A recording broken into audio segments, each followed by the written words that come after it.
Welcome everybody to another edition of Behind the Scenes here at Bethel University, and we look at our athletic department. And today we're honored to be talking to a good friend of ours, Coach Misty Ayer. And Coach Misty's been at Bethel 21 seasons now as a head coach, sporting a 223, 140, and 20 mark.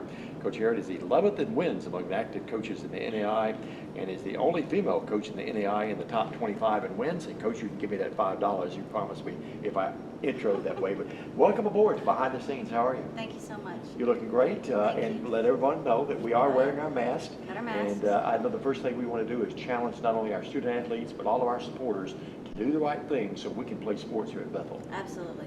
Wear the masks, Wear the social mask, distancing. mask up. Yeah, and wash those hands. Wash Exactly those right. hands. Coach, you're coming off a really good season, 12 wins last year, and certainly a 6-2 mark in the tough SSAC. Talk about last year a little bit, if you would. Well, we were really excited. We had several seniors that were key players, have played key roles, and being in such a tough conference, to finish third was an honor. And then getting to go on to the national tournament, and we haven't been there in many years, and so that was a really great experience for all of our players. Certainly was. It was the 11th time that Bethel, the Lady Cats, have gone to the national tournament. First time since 2005. Your team really earned that trip too, didn't they? Absolutely. You know, and that was something that we built. I feel like we spent 3 years to build that team and to have all the people in place to make a run. And the girls were focused and they worked really, really hard.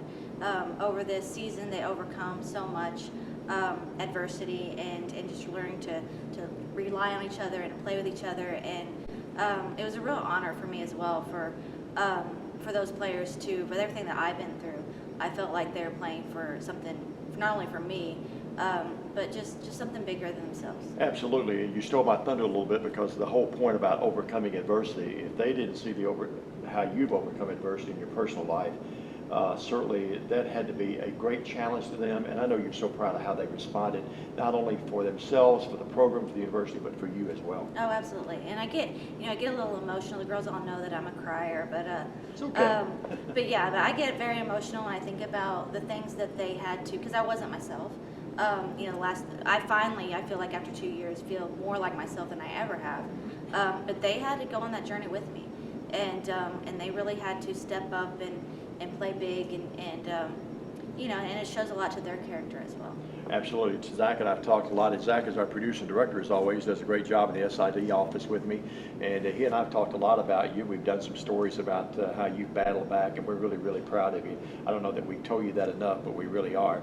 1-0 to Eastern Oregon in that game in the Nationals, and a heartbreaker, but I know you're really proud of the effort there as well. Well, I mean, that game's played over and over in our minds, Sure. over and over again. And really, all season, the girls really took everything that we tried to teach them and they put it all into that single game. And to be honest, we had more chances than that. Should have been our game to win. Right. But sometimes, sometimes I feel like there's just in soccer, there's just a shield on a goal, and no matter what you can do everything right and still not get the win. And I feel like that, missing a PK and missing some very clear opportunities, sometimes it's just not supposed to go your way. And that's part of growing as athletes as well, and understanding that's part of the game. No doubt about it. I know in basketball, I've done games broadcast, and a team shoots 50% in the first half and can't buy a bucket in the second half. It's like something's come down and put a lid on it, but still proud of the effort. You lost some great kids from that roster too, and you lost one of the great scorers in Bethel history. Yeah, absolutely.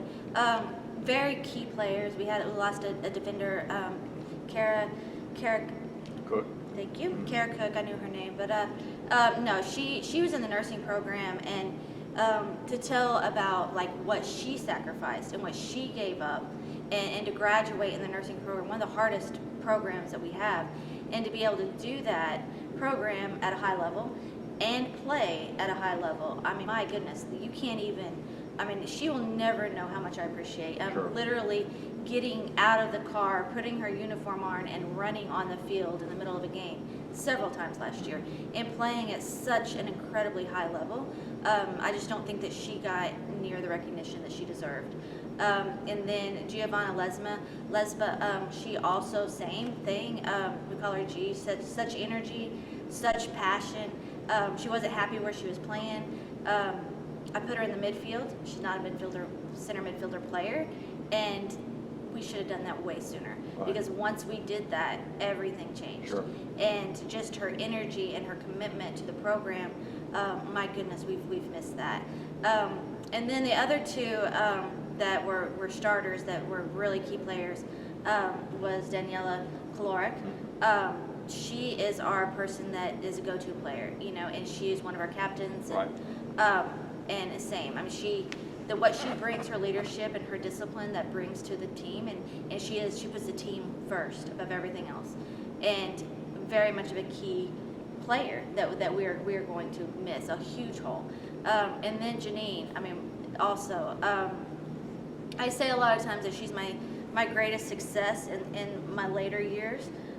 She's somebody that came in with a little bit of different, maybe not a mentality, of different way about her, that we've had to had her adjust, and she listened and she tried and played in a way that wasn't what she was used to, and really became a team player, a team captain, set goals. I mean, she set the team most goals in a season, goals in a game, and those were, I mean, that was hard to beat, because the Sure. people that set those Right. goals and those records were very good players. Sure. You know, and she really did everything that I asked her to do, and came full circle, you know. Yeah, no doubt about it, and I don't mean to beat a dead horse here, but the fact that she wasn't all conference, I still haven't got over that yet. I haven't got over that. I mean, 11th in the nation and 22 goals, that's astounding.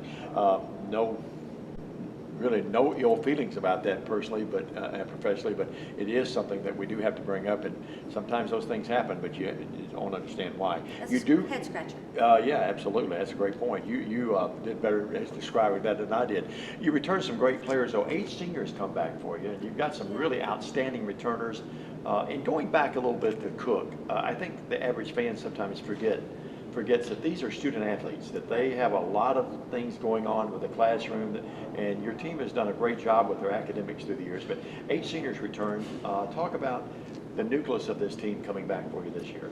Yeah, you know, those 8 seniors. Well, we have 9 players, but 8 of them who have started, and the ones that have been starting since they were freshmen, and now they're getting to be seniors.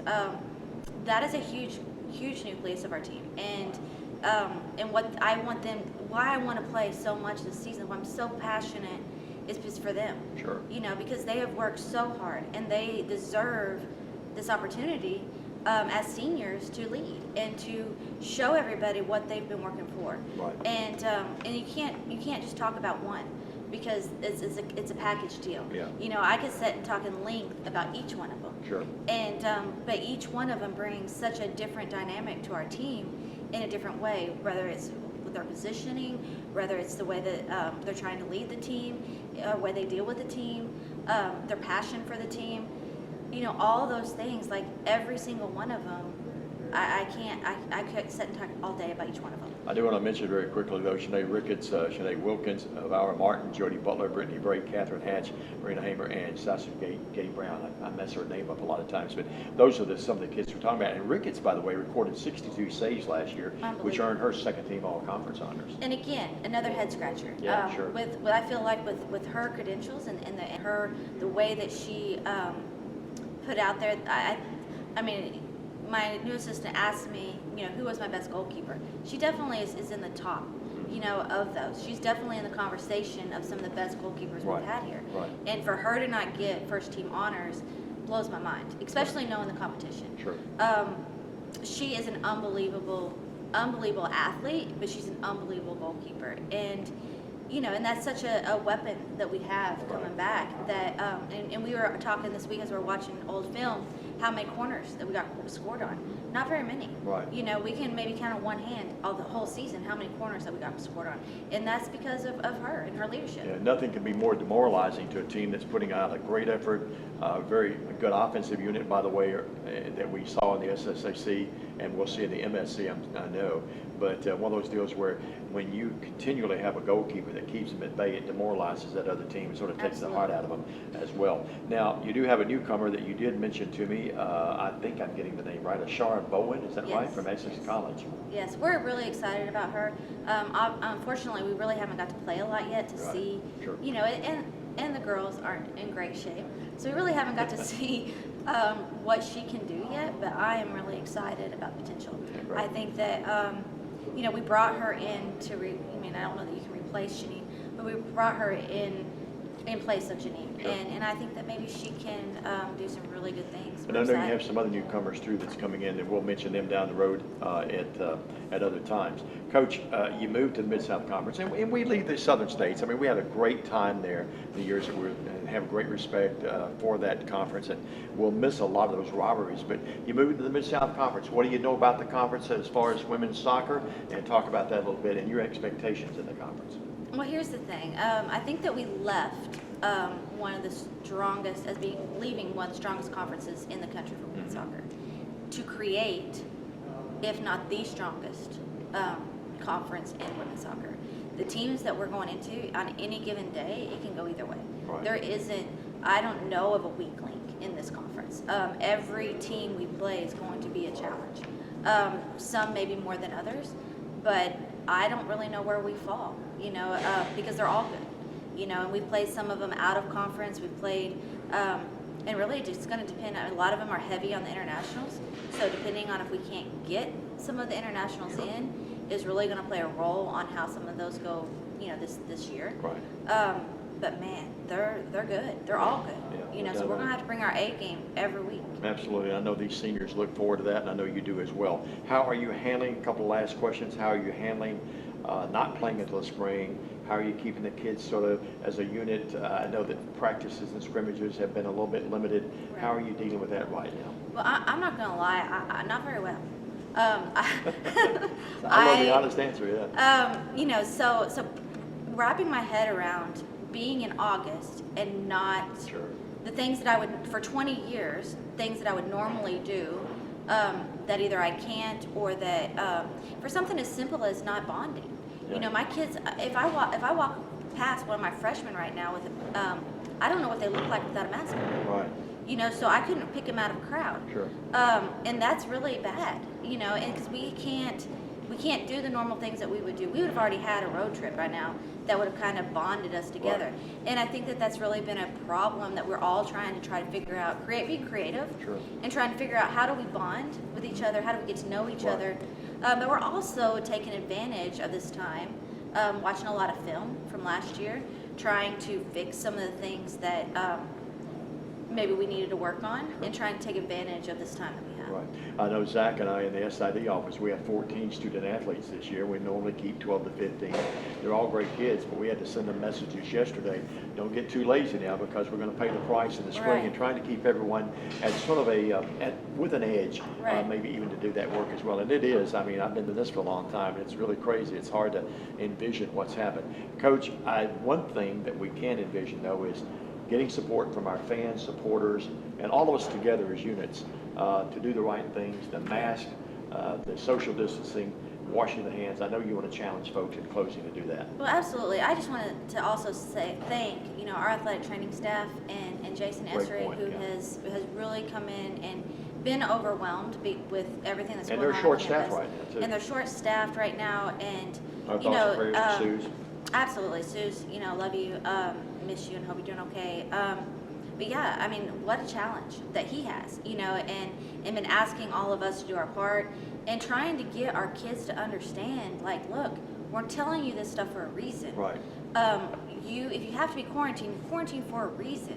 Let's not be silly and do silly things that are going to make it even harder for us to play in the spring. You know, so we all need to do our part. Wash our hands, wear our masks, stay social distancing. When we're practicing or when we do get to practice, we're doing those things. We are warming up 6 feet apart. We are wearing our masks in meetings, washing our hands, spraying their hands down, taking their temperatures. You know, and so when they're not with us, they need to continue to do those things. So. Sure, no doubt. She said she was a little nervous before we went on the air, but you would have never known it. She is the only female coach in the country in the top 25 in wins. Misty Aird, thanks so much for joining us. Great job, and we look forward to seeing you and the kids throughout this fall at school, and then, of course, this spring we look forward to a big season. Thank you so much. That's been Behind the Scenes with Misty Aird, talking about the women's soccer program. We'll later to this week also talk to big Mike Jasper. He's not big anymore. We'll tell you about that when Mike joins us a little later on Behind the Scenes this week in Bethel Athletics. Stay with us, everybody.